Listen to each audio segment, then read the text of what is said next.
Hi everyone, welcome back to Diksha's education hub. तो आज के इस लेक्चर में हम फर्स्ट टॉपिक स्टार्ट करने वाले हैं, that is about the cell and its organelles, यानी कि कोशिका और उसके अंगक।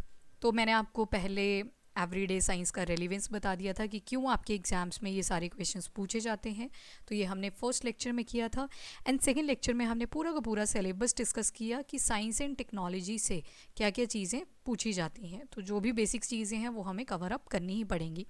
अगर इससे पहले आपने पहले वाले वीडियोस नहीं देखे हैं तो ज़रूर से देख लें। हाफ एन आवर ईच वो लेक्चर आपको मिल जाएंगे, 2 लेक्चर्स।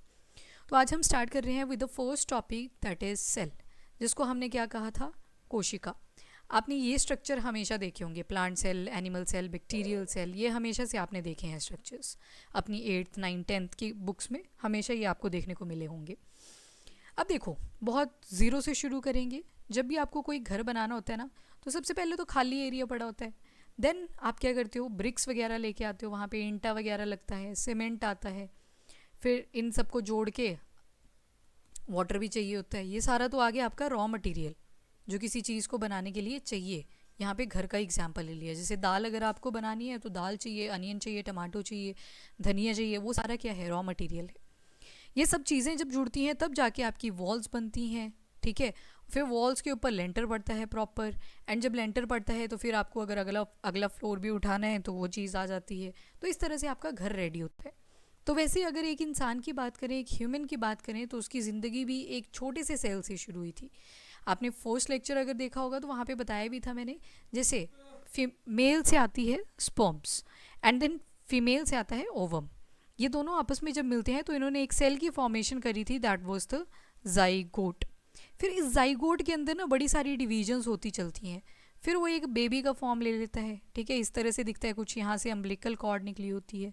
फिर एक टाइम आता है इसका जब बर्थ हो जाता है, और बर्थ होता है तो छोटा सा बेबी आप देखते हो, जिसको इन्फांट भी बोलते हैं। नया जो जन्मा हुआ बच्चा होता है उसको बोलते हैं इन्फांट, अभी नया नया पैदा होता है। तभी तो यहाँ से एक टर्म भी निकल के आई, that is infanticide.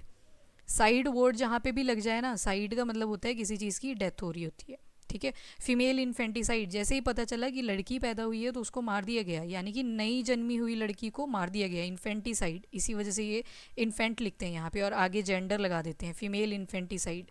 Mail infanticide आपने कभी नहीं सुना होगा, फीमेल ही सुना होता है हमने, ठीक है। सो ये चीज़ें होती हैं। तो हमारी जर्नी कहाँ से शुरू हुई, एक छोटे से सेल से शुरू हुई। उसी सेल के बारे में आज हमें सब चीज़ें पढ़नी है।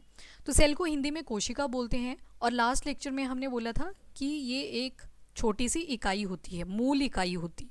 क्यों होती है, क्योंकि यहाँ पे देखो, पहले ह्यूमन बॉडी को देखो, ये आप सभी को पता है कि आपकी बॉडी के अंदर पाचन भी चल रहा है, यानी कि डाइजेशन भी चल रही है, रेस्पिरेशन भी चल रहा है, यानी कि श्वसन भी चल रहा है, एक्सक्रीशन भी चल रही है, यानी कि उत्सर्जन भी चल रहा है। तो ये सारी चीज़ें मैंने आपको बताई थी लास्ट लेक्चर के अंदर। तो उसी तरह से जैसे एक बॉडी के अंदर इतने सारे सिस्टम बन रखे हैं, उसी तरह से आपके सेल के अंदर भी बड़े सारे पार्ट्स आ जाते हैं, ठीक है। ये सारे क्या क्या, जैसे अगर मैं ह्यूमन बीइंग की बात करूं तो हमारे अंदर एक होता है दिमाग, ठीक है, ब्रेन। तो उसी तरह से एक जो सिंगल सेल है ना, एक सिंगल सेल के अंदर भी एक अपना कमांडिंग यूनिट है, ब्रेन है, जिसको बोलते हैं न्यूक्लियस। न्यूक्लियस को नाभिक भी बोल देते हैं, ठीक है। उसके बाद अगला अगला फंक्शन में अगर आपको बताऊं तो मैंने बोला कि उत्सर्जन चल रहा है, यानी कि एक्सक्रीशन चल रही है, कि जो नहीं चाहिए बॉडी के अंदर उसको बाहर निकाल दिया जा रहा है। तो उसी तरह से आपके सेल के अंदर एक छोटा सा पार्ट होगा जिसको हम बोलेंगे लाइजोसोम। लाइजोसोम को हिंदी में भी लाइजोसोम ही कहते हैं। ये क्या करता है, जितना भी सेल के अंदर वेस्ट मटेरियल होता है जिसकी ज़रूरत नहीं है, उसको बाहर फेंक के निकाल देता है, ठीक है, ख़त्म कर देता है उस चीज़ को, क्योंकि सेल को उसकी ज़रूरत ही नहीं है, ठीक है। उसी तरह से मैंने बोला कि रेस्पिरेशन चल रही है, यानी कि हम सांस ले रहे हैं, सांस छोड़ रहे हैं, और जैसे ही ये ऑक्सीजन अंदर जाती है, आपके फूड के साथ जुड़ती है, भोजन के साथ जुड़ती है, तो क्या होता है, फूड की ब्रेकडाउन होती है और यहाँ से निकल के आती है एनर्जी की यूनिट, ऊर्जा की यूनिट, ऊर्जा की इकाई, जिसको बोलते हैं एटीपी।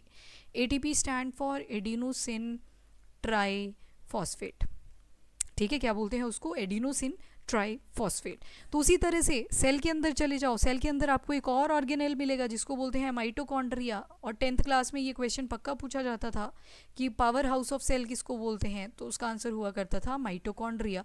क्योंकि जो सेल को एनर्जी प्रोवाइड कर रहा है वो कौन प्रोवाइड कर रहा है, mitochondria in the form of ATP.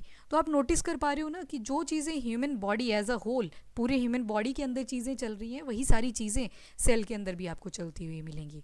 That's why हमने बोला था कि जो कोशिका होती है वो एक मूल इकाई है जीवन की।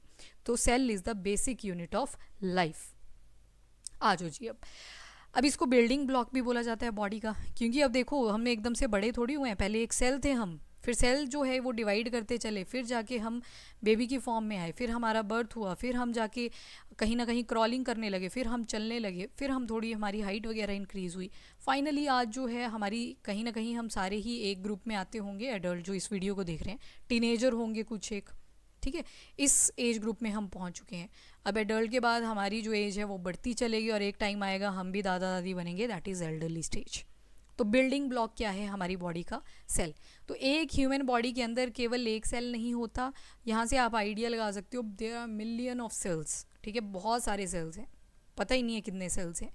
आपकी यहाँ पे कट लगा देना उंगली में छोटा सा, तो उसके अंदर एक छोटा सा अगर स्किन का पैच उठाओगे तो उसके अंदर ही पता नहीं कितनी कोशिकाएं आपको मिल जाएंगी, ठीक है जी। तो जितने भी फंक्शन होते हैं ना बॉडी के, अल्टीमेटली कौन परफॉर्म कर रहा है? सेल। सेल के स्ट्रक्चर पे जाएंगे अभी, बस इनको देखते चलो, याद करते चलो कि कैसा जैसा दिखाई देता है प्लांट का और एनिमल का। अब पहले तो बेसिक चीज़ें देख लेते हैं कि डिस्कवरी किसने करी। तो रॉबर्ट हुक ने सबसे पहले 1665 के अंदर सेल देखा था, और इन्होंने जो सेल देखा था ना वो डेड था, मरा हुआ था।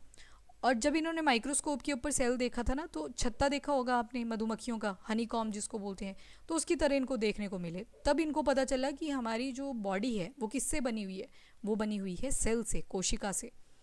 उसके बाद तो अगर डेड सेल रॉबर्ट हुक ने देखा 1665 में, तो फिर जो असली सेल था, लिविंग सेल था, लिविंग जिंदा सेल था, वो किसने देखा? तो जो जिंदा सेल था या फिर लिविंग सेल था वो देखा था आपके एंटोन वैन लीवनहुक ने। एंटोन वैन लीवनहुक कब देखा था? तो ईयर याद रख सकते हो, 1674, तकरीबन 9 साल के बाद देखा था। और किसके अंदर देखा था? तो स्पायरोगायरा के अंदर देखा था। स्पायरोगायरा जो होता है ये आपका फ्रेश वाटर एल्गी होता है, फ्रेश वाटर एल्गी। एल्गी क्या होती है? तो शैवाल, ये जो फोटो लगी है ना नीचे, ये आपने देखा होगा, शैवाल इसको बोलते हैं, शैवाल, ठीक है। तो इसमें से क्या किया इन्होंने, थोड़ा सा उठाया इसका पोर्शन और जाके गए अपनी लैब में, और लैब में रखा इसको माइक्रोस्कोप के नीचे, और जब नीचे रखा तो इन्होंने देखा कि अगेन वैसे ही ऐसे छोटे छोटे सेल्स बन रखे थे। तो रॉबर्ट हुक ने तो डेड सेल में देखा और इन्होंने जिंदा सेल में देखा, लिविंग सेल देखा था, एंटोन वैन लीवनहुक ने, ठीक है। और इन्होंने क्या बोला आगे, ये फिर अब थ्योरीज आती रहेंगी कि जो ऑर्गेनिज्म होते हैं, हो सकता है किसी किसी का एक सेल है और वही सेल बॉडी की तरह भी एक्ट कर रहा है। जैसे बैक्टीरिया वगैरह की या माइक्रो ऑर्गेनिजम्स की हम बात करते हैं तो उनमें एक ही सेल होता है, उसी सेल के अंदर सारे फंक्शन चले होते हैं, तो उनकी कोई ऐसी बॉडी नहीं होगी बड़ी जैसे ह्यूमन बॉडी है। इसमें तो मिलियन ऑफ सेल्स हैं, यानी कि हम मल्टी सेल्यूलर हैं, ठीक है, बहुत सारी कोशिकाएं हैं अपनी बॉडी के अंदर, बहु कोशिका भी इसको बोल सकते हो आप मल्टी सेल्यूलर को। तो यहाँ से क्या पता चल रहा है कि कुछ ऑर्गेनिज्म ऐसे मिलेंगे जिनमें सिर्फ एक ही सेल है और वही उनकी बॉडी की तरह एक्ट करेगा। वहीं पे कुछ मल्टी सेल्यूलर होंगे, यानी कि एक सेल डिवाइड करता चलेगा, डिवाइड करते करते वो मल्टी सेल्यूलर यानी कि बहु कोशिका वाला ऑर्गेनिज्म बन जाएगा और फिर जाके एक बॉडी तैयार होगी। अब जैसे मैं एग्जाम्पल लूँ प्लांट का, अज्यूम करो बांस का पेड़, बैम्बू। अभी बैम्बू की एक स्पीशी न्यूज़ में भी थी जिसको बोलते हैं बीमा बैम्बू। इसको ना बायोटेक के थ्रू बनाया गया है। चलो ये आपको एक एक्स्ट्रा पॉइंट बता दिया, बायोटेक्नोलॉजी के थ्रू इसको बनाया गया, तो इस वजह से ये न्यूज़ में थी। काफ़ी अच्छी ईल्ड है इसकी, तो ये सारी न्यूज़ में थे। अब बैम्बू को अज्यूम करो अपने दिमाग के अंदर, कर लिया। अब बैम्बू को अगर मैं पूछूं क्या वो यूनिसेल्यूलर है, क्या एक कोशिका का बना है, या फिर वो मल्टी सेल्यूलर है, बहुत सारी कोशिकाओं का बना है? ऑब्वियसली यू विल से कि बहुत सारी कोशिकाओं का बना है। कैसे पता चला? साइज़ ही इतना बड़ा है, इतना बड़ा तो सेल होता ही नहीं है। सेल का साइज़ अगर देखें तो वो माइक्रोमीटर्स में चला जाता है, बहुत छोटा होता है, नेकेड आई से दिखाई ही नहीं देता। तो बैम्बू तो दिखाई दे रहे, पर वहीं पर अगर मैं आपसे पूछूँ कि कोई बैक्टीरिया है, ठीक है, वो डेटोल वाली आपने ऐड देखी होगी, मैग्नीफाइंग ग्लास के नीचे इतने सारे कीटाणु दिखते हैं, क्या वो नेकेड आई से दिखते हैं? अगर अभी आप अपने हाथ देखोगे क्या आपको उसके ऊपर कीटाणु दिखाई देंगे? तो नो। क्यों? क्योंकि वो है यूनिसेल्यूलर, एक ही सेल से बना है, तो पता नहीं कितना छोटा सा साइज होगा उसको, और वो आपको नेकेड आई से दिखाई भी नहीं देता। तो अगर हम सेल्स को नंबर के बेसिस पे देखें तो आपके दो तरह के सेल्स होते हैं नंबर के बेसिस पे। एक होते हैं एक कोशीय यानी कि यूनिसेल्यूलर, और दूसरे होते हैं बहुकोशीय, दैट इज़ मल्टी सेल्यूलर, ठीक है।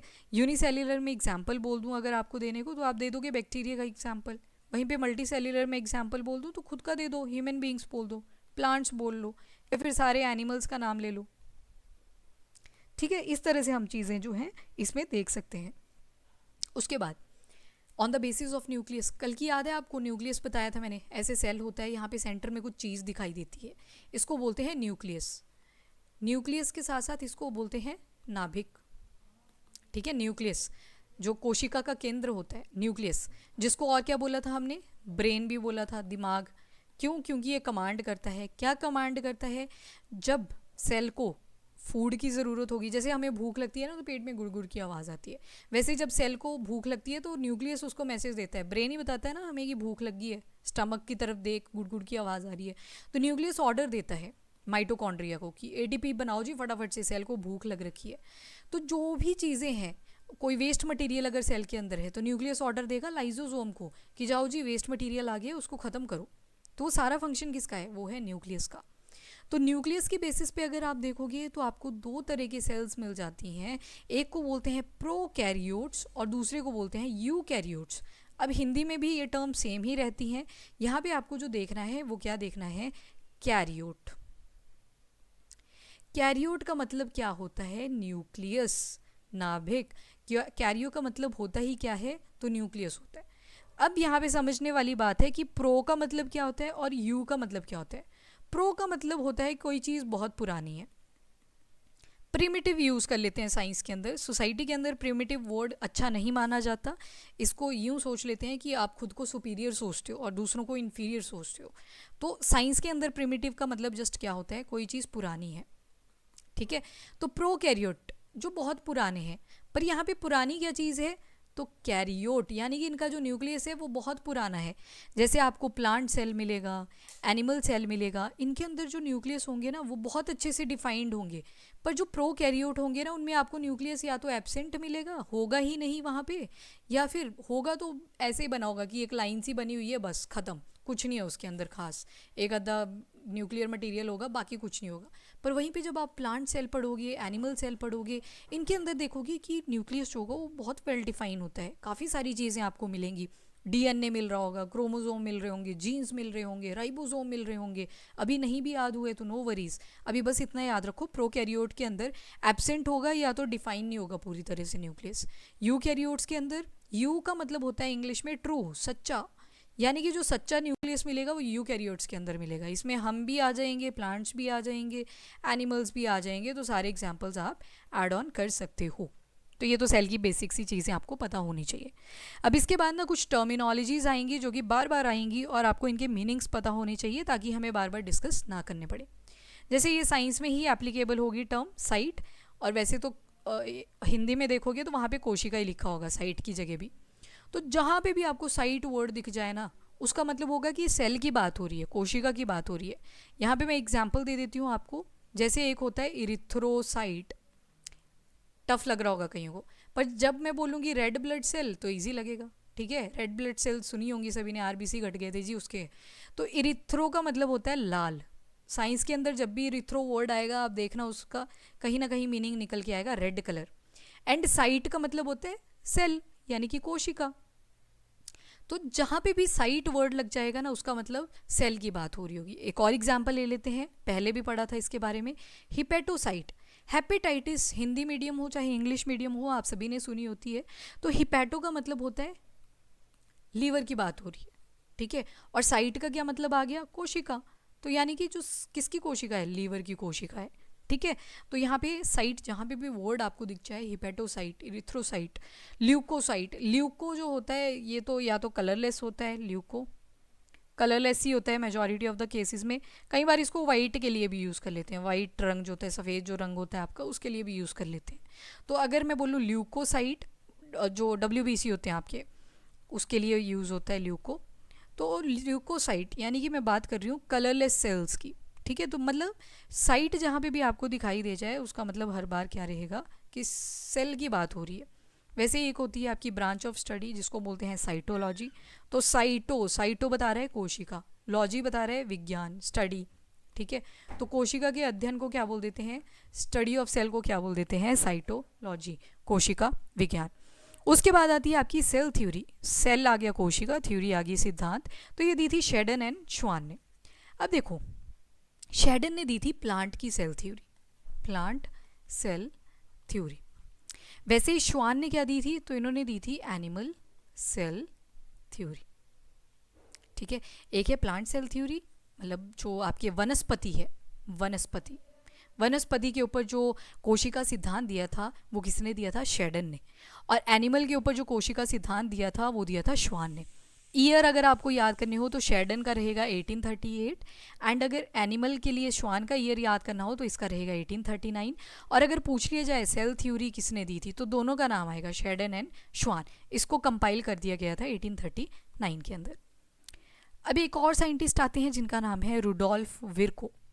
जो रुडोल्फ विर्को है ना, इन्होंने एक अजीब सी स्टेटमेंट दी थी जिसको बोला गया ओमनी सेल्यूला ई सेल्यूला। ओमनी का मतलब होता है हर, इसका मतलब है कि जो भी नया सेल आता है, न्यू सेल, वो पुराने किसी सेल से आता है, ओल्ड सेल से। एग्जाम्पल के साथ समझो, जैसे हम जब दुनिया में आए थे तो हमसे पहले कौन एग्जिस्ट कर रहा है, हमारे पेरेंट्स। ठीक है, मदर एंड फादर एग्जिस्ट कर रहे थे, तो फादर की आई स्पर्म यहाँ से और मदर की आई यहाँ पे ओवम, और finally led to the formation of zygote. तो मतलब हम तो नए सेल बने पर आए कहाँ से, पुराने सेल से। तो जो बॉडी होती है बोलता है कि जो सेल बनता है नया वो पुराने ही सेल से बनता है, ओमनी सेल्यूला ई सेल्यूला। किसने बोला था, तो ये बोला था रुडोल्फ विर्को ने। उसके बाद सबसे छोटा सेल कौन सा होता है, तो उसको बोलते हैं माइकोप्लाज्म। माइकोप्लाज्म का मतलब होता है प्लूरो न्यूमोनिया लाइक ऑर्गेनिज्म।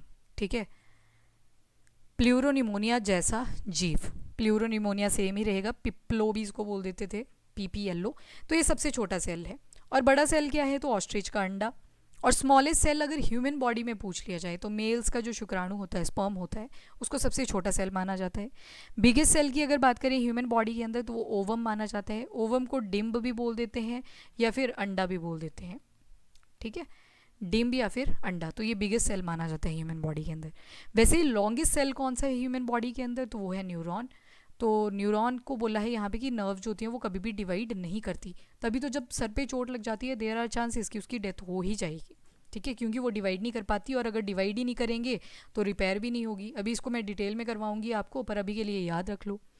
उसके बाद आते हैं आपके हिपेटोसाइट, हिपेटो यकृत कोशिका, यानी कि लीवर की बात हो रही है, यकृत की बात हो रही है, यकृत कोशिका हिपेटोसाइट। जो जिगर होता है आपका लीवर, ठीक है, जिगर बोलते हैं ना लीवर, तो जो सेल्स होते हैं लीवर के उनको क्या बोलते हैं, हिपेटोसाइट। ये सबसे ज़्यादा फास्ट डिवाइड करते हैं जो लीवर के सेल्स होते हैं। अब जो सेल होगा आपका उसके कुछ लिविंग पार्ट भी होंगे, कुछ नॉन लिविंग पार्ट भी होंगे। जैसे झिल्ली की जब बात करेंगे, अभी बस याद कर लो इनको, अभी मैं दिखाऊंगी ये सारी चीज़ें आपको। याद रखना इतना कि लिविंग में कौन सा आएगा और नॉन लिविंग में कौन सा आएगा। सबसे पहले आता है प्लाज्मा मेम्ब्रेन, प्लाज्मा झिल्ली, प्लाज्मा मेम्ब्रेन। एक होता है साइटोप्लाज्म, जो द्रव्य होता है ना कोशिका का, ये जो आपका साइटोप्लाज्म होता है जेली की तरह होता है। ठीक है, द्रव्य होता है, इसके ऊपर सारे ऑर्गेनेल बैठे होते हैं। फिर आते हैं न्यूक्लियस यानी कि नाभिक, ये भी क्या होता है, लिविंग पार्ट होता है। उसके बाद नॉन लिविंग पार्ट की बात करें तो इसमें आएगी एक तो सेल वॉल, यानी कि कोशिका की भित्ति। वॉल लग गई तो मतलब ये चीज़ों को रोकेगा आने जाने से। ठीक है, तो इसको बोलते हैं कोशिका भित्ति। प्लांट्स में प्रेजेंट होती है, सिर्फ एनिमल में नहीं होती सेल वॉल। ठीक है, एनिमल में नहीं होती। फिर उसके बाद आते हैं वैक्यूल, इनको बोलते हैं रिक्तिकाएँ। क्या बोलते हैं, रिक्तिकाएँ, वैक्यूल। ऐसे होते हैं ये, और इनके अंदर पानी वगैरह होता है, वैक्यूल। बस अभी के लिए इतना याद रखो। फिर आते हैं ग्रेन्यूल। ग्रेन्यूल दो तरह के मिलेंगे आपको, और भी हो सकते हैं, पर हम जो पढ़ेंगे वो होगा एक स्टार्च, एक होगा आपका ग्लाइकोजन। मतलब सेल के अंदर कभी कभी एक्स्ट्रा फूड भी बचेगा तो उसको वो स्टोर कर लेंगे। ठीक है, तो अभी बस इतना याद रखना है आपने। अब देखो ये सारे सेल के स्ट्रक्चर हैं, इनको हम वन बाय वन करने लगे। अब पहले ये ऑब्जर्व कर लो, प्लांट सेल एक तरफ एनिमल सेल है। प्लांट सेल में नोटिस करना ये ग्रीन कलर की एक मोटी सी लेयर लगी है, ये होती है सेल वॉल, जो कोशिका की भित्ति भी जिसको बोला। ठीक है, इसको क्या बोलते हैं, सेल वॉल, यानी कि कोशिका की भित्ति। अब सुनो, ये जो सेल वॉल होती है ना, ये बड़े खास मटेरियल की बनी होती है प्लांट्स के अंदर, जिसको बोलते हैं सेल्यूलोज। यूपीएससी ने इसके ऊपर एक बार क्वेश्चन पूछ लिया था, you should know about it. Cellulose, cellulose को हिंदी में भी सेल्यूलोज ही बोलते हैं। अब ये जो सेल्यूलोज होता है, आपने देखा होगा कहीं जो एनिमल्स होते हैं ना वो जुगाले करते रहते हैं कॉन्टिन्यूसली। जुगाले को बोलते हैं रूमिनेशन। जुगाले जो करते हैं ना, वाइट कलर का चबाते रहते हैं और वाइट कलर निकलता रहता है उनसे, वो क्यों करते हैं? क्योंकि वो प्लांट को पका के नहीं खाते, वो खाते हैं उसको रॉ फॉर्म में, कच्चे फॉर्म में खाते हैं उसको।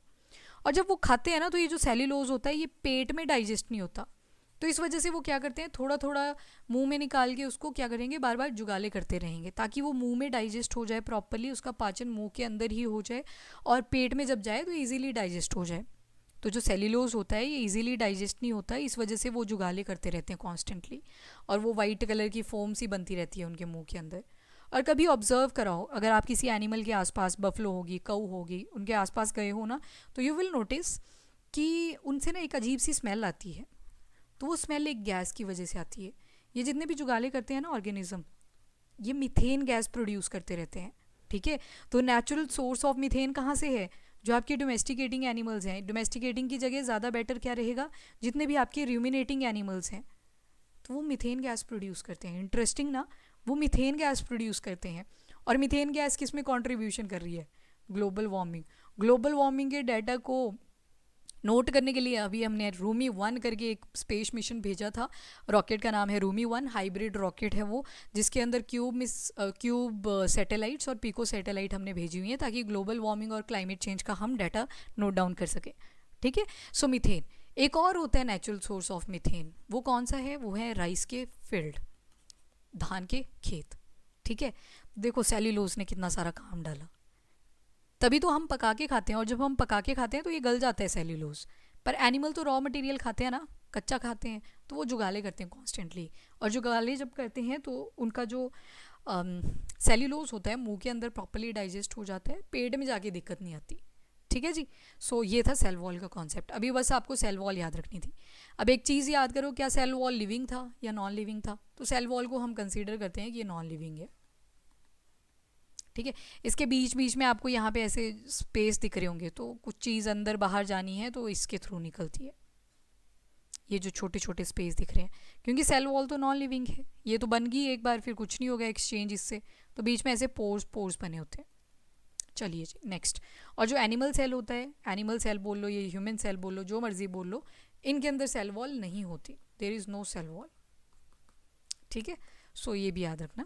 उसके बाद बैक्टीरियल सेल अगर देखोगे तो इनकी सेल वॉल जो होती है वो बनी होती है पेप्टाइडोग्लाइकन्स की, पेप्टाइडोग्लाइकन्स। प्लांट सेल वॉल किसकी बनी थी? सेल्यूलोज की। बैक्टीरिया की किसकी बनी है? तो पेप्टाइडोग्लाइकन्स की बनी है। वैसे एक और चीज़ आएगी आगे चल के जिसको बोलते हैं फंगस।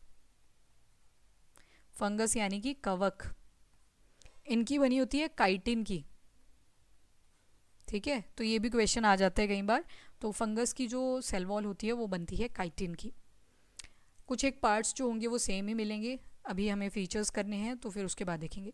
पहले तो न्यूक्लियस का प्लेस देख लो। ये देखो यहाँ पे आपको प्लांट सेल के केस में ये वाला जो पार्ट दिख रहा है ना, this one, that is your nucleus, ये सारा। वैसे एनिमल्स में देखोगे पर्पल कलर का दिख रहा है ना जो, दैट इज़ योर न्यूक्लियस। अब इसमें 2-3 चीज़ें पहले नोट करने की ट्राई करना। एनिमल सेल पे देखना, यहाँ पे आपको थ्रेड लाइक स्ट्रक्चर्स दिख रहे होंगे बहुत सारे, दीज वन। ये जो होता है ये होता है क्रोमेटिन। ठीक है, अभी बस वर्ड्स याद करो।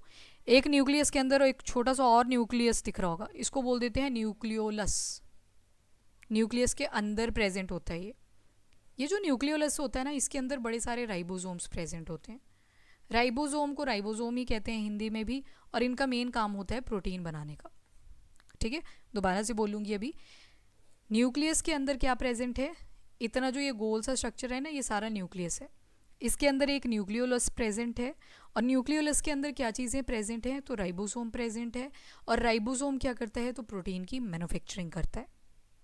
ठीक है जी, उसके बाद न्यूक्लियस के बारे में देख लेते हैं। न्यूक्लियस को मैंने आपको बता दिया था, हिंदी में भी नाभिक कहते हैं।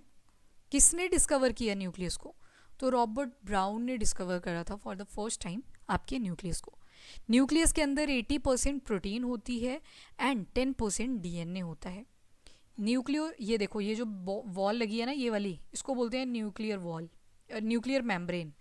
ठीक है, नाभिक की झिल्ली होती है ये। ठीक है, इसको क्या बोलते हैं? न्यूक्लियर मेम्ब्रेन, नाभिक की झिल्ली। अब यहाँ पे भी आपको थ्रेड लाइक स्ट्रक्चर दिख रहे होंगे बड़े सारे, ये सारे, इसमें होता है क्रोमेटिन, और क्रोमेटिन के अंदर आप देखोगे क्रोमोसोम्स। अभी आते हैं क्रोमोसोम पे, पर उससे पहले एक और छोटा सा सर्कल है अंदर, दिस वन, इसके अंदर और छोटे छोटे सर्कल्स प्रेजेंट होते हैं, पर इस सर्कल को क्या बोला, इसको बोला न्यूक्लियोलस। न्यूक्लियस के भी अंदर है तो इसको बोल दिया न्यूक्लियोलस।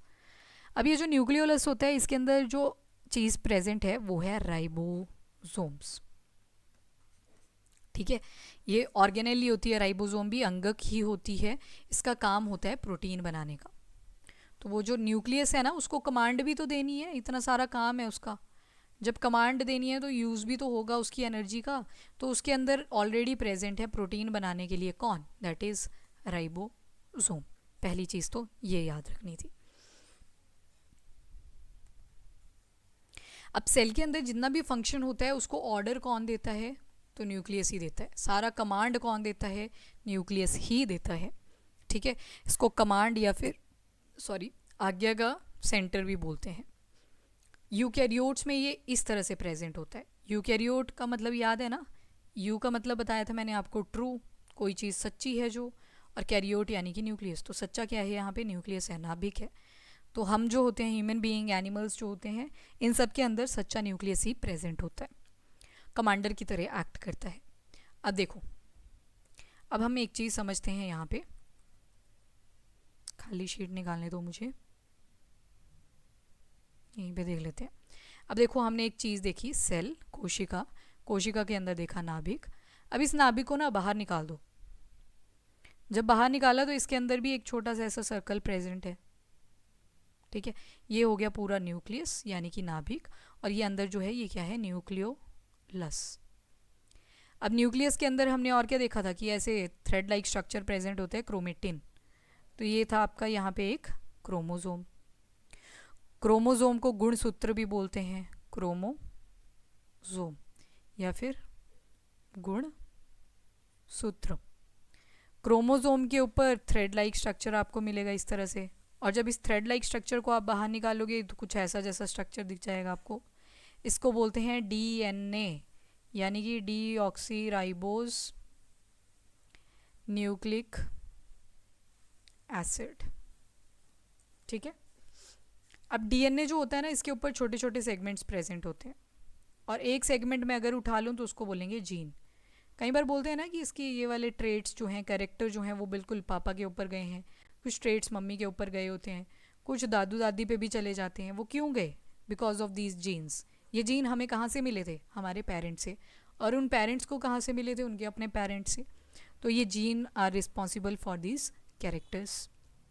एक बार दोबारा समझ लो, सेल था, सेल के अंदर न्यूक्लियस था, न्यूक्लियस को मैंने बाहर निकाल लिया, नाभिक को मैंने बाहर निकाल लिया, इसके अंदर थ्रेड थी पड़ी हुई, उस थ्रेड को मैंने बाहर निकाल लिया। तो जब छोटी सी थ्रेड उठाई तो उसमें ये मुझे क्रोमोसोम मिला। क्रोमोसोम यानी कि गुणसूत्र जब मैंने उठाया, उसके ऊपर अंदर और थ्रेड्स प्रेजेंट थे।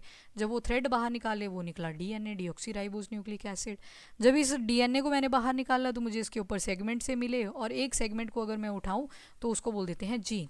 और ऐसे ही पता नहीं कितने करोड़ों जीन जो हैं वो प्रेजेंट होंगे आपके डीएनए के ऊपर। ठीक है, तो ये साइकिल आपको याद होनी चाहिए। तो ये था न्यूक्लियस। अब न्यूक्लियस के बाद हमने मेम्ब्रेन पढ़नी है। ये देखो, जो सेल वॉल थी ना प्लांट्स के अंदर, इसके अंदर एक और लाइन होती है जिसको हम बोलते हैं सेल मेम्ब्रेन। सेल मेम्ब्रेन, कोशिका की झिल्ली। तो ये एनिमल सेल में भी प्रेजेंट होती है, इसमें होती ही वो है सेल मेम्ब्रेन। सेल मेम्ब्रेन को ही प्लाज्मा मेम्ब्रेन भी बोल देते हैं। ठीक है, प्लाज्मा झिल्ली भी बोल देते हैं। अब सिर्फ सेल मेम्ब्रेन के अंदर पढ़ेंगे। अब सेल मेम्ब्रेन का क्या काम होता है, यानी कि कोशिका की झिल्ली का क्या काम होता है, वो अंडरस्टैंड करने की ट्राई करते हैं। इसका काम होता है क्या चीज़ सेल के अंदर जाएगी, क्या चीज़ सेल के बाहर निकलेगी। एक्सचेंज का काम होता है। एक्सचेंज का काम किसका होता है, सेल मेम्ब्रेन या फिर प्लाज्मा मेम्ब्रेन, या फिर जिसको प्लाज्मा लेमा भी बोलते हैं। तो जितने भी फ्लूइड वगैरह होगा, अंदर जाएगा, बाहर जाएगा, क्या करेगा, वो सारा काम किसका रहता है, वो रहता है आपकी सेल मेम्ब्रेन का। अगर सेल मेम्ब्रेन का एक जूम स्ट्रक्चर देखोगे तो कुछ आपको ऐसा दिखेगा। सेल मेम्ब्रेन आपकी दो चीज़ों की बनी होती है, एक होते हैं लिपिड और एक होते हैं प्रोटीन। ये जो बड़े बड़े से ऑब्जेक्ट दिख रहे होंगे ना आपको, ये दिस वन, ये ये होती हैं आपकी प्रोटीन। और ये जो गोल गोल से दिख रहे होंगे भूत की तरह ऐसे ऐसे, ये होते हैं आपके लिपिड्स। ठीक है, तो एनर्जी यहाँ पे भी तो चाहिए, तो प्रोटीन का सोर्स ऑलरेडी प्रेजेंट है आपके प्लाज्मा मेम्ब्रेन के ऊपर।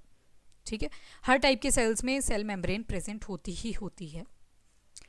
अब प्लाज्मा मेम्ब्रेन कैसे चीज़ों को पास करती है, पर उससे पहले आपको कुछ कॉन्सेप्ट समझने पड़ेंगे। जैसे सॉल्यूशन सभी ने सुना होगा, याद है गर्मियों के सीज़न में स्कूल से जब आप आते थे तो आप क्या करते थे, ग्लास उठाते थे, इसमें रूह अफ़ज़ा डालते थे और साथ में पानी डालते थे। पर एक चीज़ कभी नोटिस करी थी, जब रूह अफ़ज़ा की बॉटल से आप डालते थे तो वो ऐसे जाता था रूह अफ़ज़ा, ठीक है, डिज़ाइन बनाता हुआ, एकदम से नहीं घुलता था। फिर आप चम्मच लेते थे या उसको फेंट लेते थे, फिर वो रेड कलर का हो जाता था। तो वो प्रोसेस क्या थी, उस प्रोसेस का नाम था डिफ्यूज़न। डिफ्यूज़न को ही आप प्रसार भी बोलते हो। एक और एग्जांपल ले लेते हैं, मैंने चीनी उठाई, चीनी को पानी के अंदर डाला, पहले आपको चीनी दिखाई देगी, पर जब आप उसको घोल लोगे तो उसका बन जाएगा सॉल्यूशन। ठीक है, तो ये प्रोसेस क्या थी, ये थी डिफ्यूज़न यानी कि प्रसार। अब यहाँ से आपको 3 टर्म्स और पढ़नी है। एक है आपका सॉल्यूट, एक है आपका सॉल्वेंट, एक है आपका सॉल्यूशन। जिस चीज़ को आपने घोलना होता है उसको बोलते हैं सॉल्यूट, जिसके अंदर घोलना होता है उसको बोलते हैं सॉल्वेंट, और जो फिर लास्ट में बन के निकलती है चीज़ उसको बोलते हैं सॉल्यूशन। एग्जाम्पल, मैंने शुगर ली, यहाँ पे पानी लिया, पानी क्या करेगा यहाँ पे, सॉल्वेंट की तरह एक्ट करेगा। शुगर क्या करेगी यहाँ पे, सॉल्यूट की तरह एक्ट करेगी। और ये जो एंड में पानी वाला जो मीठा पानी बन के आएगा वो क्या बनेगा, वो बनेगा आपका सॉल्यूशन। ठीक है, तो ये प्रोसेस क्या है, ये है डिफ्यूज़न। ठीक है, अब शुगर की जगह और भी तो चीज़ हो सकती थी, यहाँ पे रूह अफ़ज़ा भी हो सकता था, यहाँ पे सॉल्ट भी हो सकता था, पर आप नोटिस करोगे सारी चीज़ों को किसके अंदर मिक्स करोगे, वाटर, पानी के अंदर। और एक चीज़ और याद रखना कि जो सॉल्यूट होता है ना आपका, ये हमेशा कम क्वांटिटी में होता है, इसकी जो क्वांटिटी रहती है वो हमेशा ही कम रहती है। एंड सॉल्वेंट जो होता है हमेशा सॉल्यूट से ज़्यादा होता है, और फिर इन दोनों से जब प्रोडक्ट बन के आती है वो आपका सॉल्यूशन रहता है। ठीक है, तो इस सारी प्रोसेस को बोलते क्या हैं, इसको बोलते हैं डिफ्यूज़न। एक एग्जाम्पल तो ये। अब जो डिफ्यूज़न होती है इसका एक और एग्जाम्पल देख सकते हो आप, ये धूप जब आप सुबह सुबह जलाते हो ना, रात को भी जलाते हैं कहीं, तो धूप जब जलाते हैं तो आप नोटिस करना वहाँ से खुशबू उड़ना शुरू होती है, फिर जो भी नियर बाय के कमरे होते हैं सब तक चली जाती है। ठीक है, तो ये प्रोसेस क्या होती है, अगेन डिफ्यूज़न। वैसे एक और एग्जांपल ले लो परफ्यूम का। परफ्यूम आपने लगाया, जब लगाया तो उसकी भी खुशबू क्या करेगी, जिस जहाँ जहाँ आप जाओगे सब जगह क्या होगी, वो खुशबू फैलती चलती है। वो भी कैसे हुआ, बिकॉज ऑफ डिफ्यूज़न। एक चीज़ नोटिस करना, एक तरफ कॉन्सेंट्रेशन ज़्यादा होगी, हाई कॉन्सेंट्रेशन, और दूसरी तरफ होगी लो, तो खुशबू वहाँ से उड़ेगी जहाँ पे उसका सोर्स था, जहाँ पे धूप आपने रखा था, और जहाँ पे नहीं थी कोई स्मेल उस तरफ को उड़ना शुरू कर देगी। तभी तो आप नोटिस करना कहीं जगह पे अच्छी बदबू सॉरी अच्छी खुशबू भी आ रही है और बुरी बदबू भी आ रही है, तो जो ज़्यादा होगी वो डोमिनेट कर जाती है, क्योंकि जो डिफ्यूज़न होती है it is always from high concentration to low concentration. ठीक है, तो डिफ्यूज़न जो होती है आपकी, ये सॉलिड के अंदर भी होती है, यानी कि ठोस पदार्थ के अंदर भी हो जाती है, सॉलिड यानी कि ठोस। वैसे ही लिक्विड में भी हो जाती है, यानी कि तरल पदार्थ के अंदर भी हो जाती है, और गैस यानी कि गैस के अंदर भी हो जाती है। एक और कॉन्सेप्ट आता है आपका, दैट इज़ ऑस्मोसिस, असमस भी जिसको बोलते हैं। ऑस्मोसिस जो होता है ये सिर्फ लिक्विड के अंदर होती है, सॉलिड और गैस के केस में नहीं होती, ये सिर्फ किस में होती है, लिक्विड के अंदर होती है। और इसमें एक चीज़ चाहिए होती है जिसको बोलते हैं सेमी परमिएबल मेम्ब्रेन। ठीक है, इसमें एक झिल्ली की रिक्वायरमेंट पड़ती है जो कुछ एक चीज़ों को अलाउ करे, कुछ को नहीं भी करे, मतलब ज़रूरत के हिसाब से चीज़ों को अलाउ करे। पर कई बार ऐसे होता है ना, बीमार हो जाते हैं हम, तो वो जो बाहर से चीज़ आती है वो ज़्यादा स्ट्रांग होती है, सेमी परमिएबल मेम्ब्रेन उससे लड़ ही नहीं पाती, तो वो चीज़ अंदर चली ही जाती है, फिर कंपटीशन होता है यहाँ पे प्रॉपर, वो तो डिफरेंट केस आ गया, तो उसको बोलते हैं ऑस्मोसिस। ठीक है, तो इसी के बेसिस पे आपको सॉल्यूशन के बारे में पता होना चाहिए, हाइपोटोनिक, हाइपरटोनिक और आइसोटोनिक। एक एक को समझेंगे। हाइपर, कोई चीज़ बहुत ज़्यादा है, ठीक है, हाइपर। कभी नोटिस करना, ये देखो ये एक जग है, रेजिन नहीं होती, दाख दाख, उसका एग्जाम्पल से समझते हैं इसको। रेड ब्लड सेल भी छोड़ो, दाग के एग्जाम्पल से समझते हैं। मैंने क्या किया, एक कंटेनर के अंदर ले लिया पानी, ठीक है, पानी ले लिया, इसमें डाल दी दाग रात को भिगोने, ताकि सुबह मैं ये पानी पी सकूँ। अब चलो छोड़ दिया मैंने इसको, रात पूरी रात छोड़ दिया ऐसे ही। सुबह तक आप क्या देखोगे, सुबह आप देखोगे ये जो दाग थी ना, मान लो रात को इतनी छोड़ी थी, इसका साइज़ बड़ा हो गया होगा, ठीक है, इतनी बड़ी तो नहीं बनेगी पर ये ड्रॉ करते हुए आपको इतनी दिखाई दे रही होगी। ऐसा क्यों हुआ? अब क्योंकि ऑस्मोसिस के अंदर आपने क्या पढ़ा, high concentration to low concentration पर लिक्विड ही मूव करेगा। अब क्या होगा, पानी था बाहर यानी कि सॉल्वेंट, अंदर थी दाग, अब दाग के अंदर थोड़ा बहुत लिक्विड भी था और शुगर वगैरह ज़्यादा थी।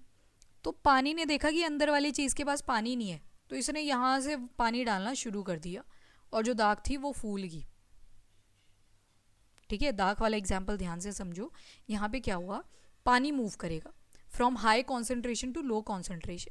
जो आपकी रेजिन थी यानी कि दाग थी, उसके अंदर पानी कम था, मतलब कॉन्सेंट्रेशन पानी की लो थी, लो कॉन्सेंट्रेशन, पर यहाँ तो पानी बाहर ज़्यादा था ना, तो इसका फ्लो चलेगा इनटू द रेजिन। ठीक है, तो जो वाटर का फ्लो हुआ from high concentration to low concentration, तो वो क्या है, ऑस्मोसिस। यहाँ पे आपने सिर्फ किसका फ्लो देखा, लिक्विड का फ्लो देखा। ठीक है, अब बोलोगे आपकी मैम आपने तो एसपीएम भी बोला, यानी कि सेमी परमिएबल मेम्ब्रेन भी बोली, वो जो दाग का बाहर का छिलका है ना, वही तो एक्ट कर रही है as a semi permeable membrane. ठीक है, तो ये था आपका ऑस्मोसिस वाला concept. I hope it is clear to you. रुको रुको रुको, दोबारा से करवा देती हूँ दाग वाला एग्जाम्पल।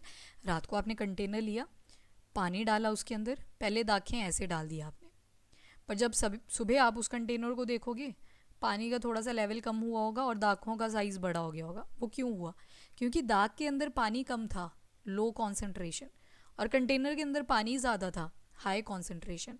और हमने फ़्लो क्या पढ़ा, high concentration to low concentration, जहाँ ज़्यादा होगा उससे कम की तरफ जाएगा। तो high concentration to low concentration, इस वजह से आपका जो पानी था वो किसके अंदर चल गया, दाग के अंदर, और जो दाग थी वो आपकी फूल गई। तो ये जो कॉन्सेप्ट है ये किसका है, ये है ऑस्मोसिस का। फिर सेमी परमिएबल मेम्ब्रेन कौन एक्ट करी, जो दाग का छिलका था बाहर का कवर था, that was acting like a semi permeable membrane. ठीक है जी, तो ये कॉन्सेप्ट आपको पता होना चाहिए दाग वाला। यहाँ से आपने ऑस्मोसिस समझ लिया। ऑस्मोसिस जो होगा हमेशा हम बात करेंगे लिक्विड के केस में, तरल पदार्थों के केस में। ठीक है, और इसमें सेमी परमिएबल मेम्ब्रेन का होना ज़रूरी होता है। अब समझेंगे हम कल अबाउट द सॉल्यूशंस, काफ़ी डिटेल में हैं ये चीज़ें। और अभी के लिए इतना ही। If you like the video, do like and share as well as subscribe the channel. Thank you everyone, have a nice day, keep watching, keep studying.